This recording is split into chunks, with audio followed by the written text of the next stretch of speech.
Everyone, in this video I will be explaining about PyCharm as well as Python, about how you could download them and get started.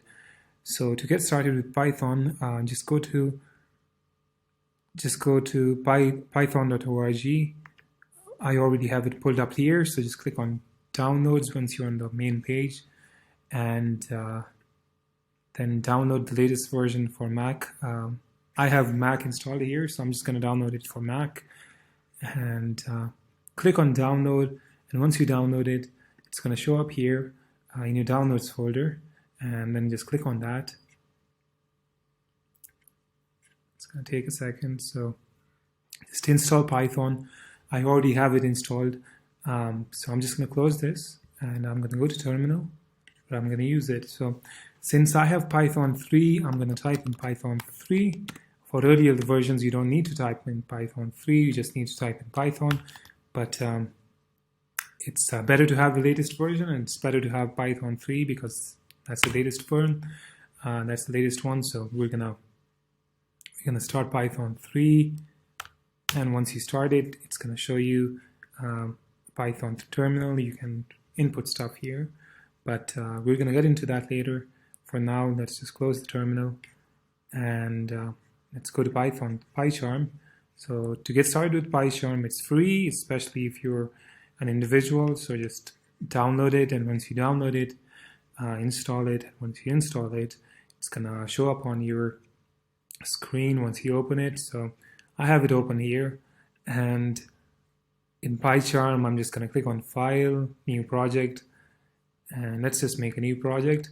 So I've already identified the location where I want my Python files to go. It's stored in my desktop folder. I like it that way, but you can change it if you want. And in front of my Python folder, I'm going to specify the project that I'm going to make. So I'm just going to call it Hello World. And it's better to have it set to virtual env.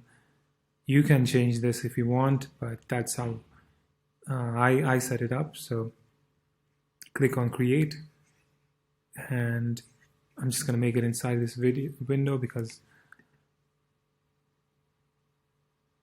alright, so once you're in here, just I'm just going to erase all of this stuff, and inside my main file I can input stuff. But to show you how Python is going to work once we have downloaded it, we're going to go to the terminal. So the terminal that I showed you earlier, you can actually access it here as well.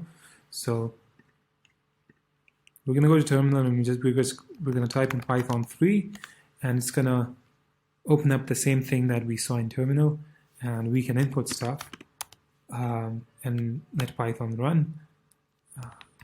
Now I'm going to get into all of this into Python stuff later on, but I just wanted you to see that it works inside the terminal. And yeah, that's pretty much it. Here inside our file, we can make Python functions and stuff, which I'm going to get into later. But for now, I hope you get the idea about how to get started and how to install PyCharm. I think I mentioned it, but if I didn't, PyCharm is an IDE, and it means an integrated development environment, and it's actually it helps us a lot. So I'd recommend that you start off with PyCharm because it's really powerful, and if you want to change later on to some other IDE, you can do it pretty easily.